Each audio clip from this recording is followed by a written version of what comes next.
Hello, everyone. Welcome to the next episode of Writer's Mind. I'm your host, CP by Lois. Thank you for joining me.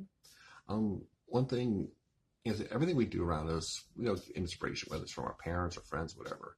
For me, my biggest inspiration just to read and write was my dad.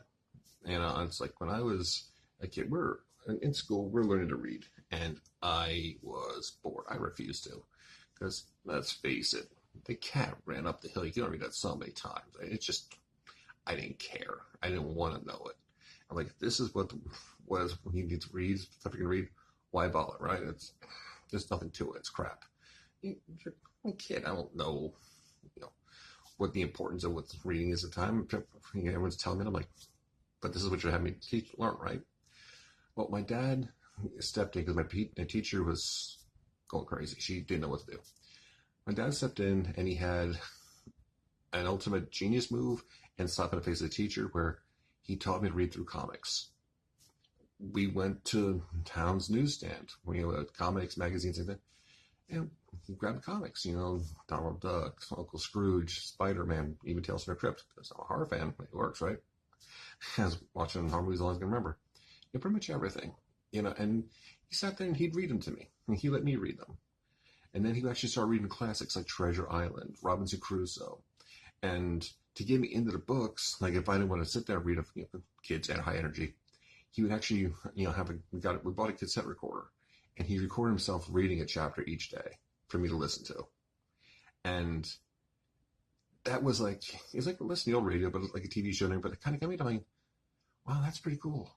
I'm learning to read the comics, and pretty much almost overnight I became one of the fastest readers of my class because of it. I picked up fast with that. But the intricate parts of it, like the storytelling, this Treasure Island is one of my favorite stories, and I was like, because of this. And I'm like, that's really awesome.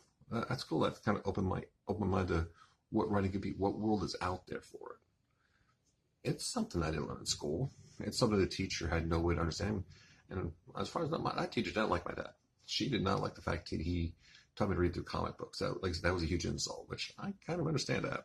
She went to school and she couldn't reach me. He did something that's not technically, the best. But it's really awesome. We never know where the inspiration come from. We never know who we're going to inspire, who's going to inspire us, what's going to inspire anyone. So it's good. Keep an open mind, relax. And the harder we push, the less likely we are to find something, at least from my perspective. It kind of happens, but always keep a lookout. Always, think back who inspired us.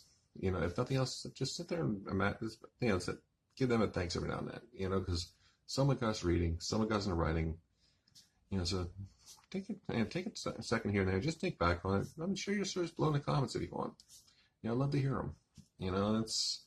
Mine was that simple. Mine was as quirky as can be, and I'm here. All right, so thank you for joining me. Have a great day, everyone. I'll talk to you later. Have a good one. Bye.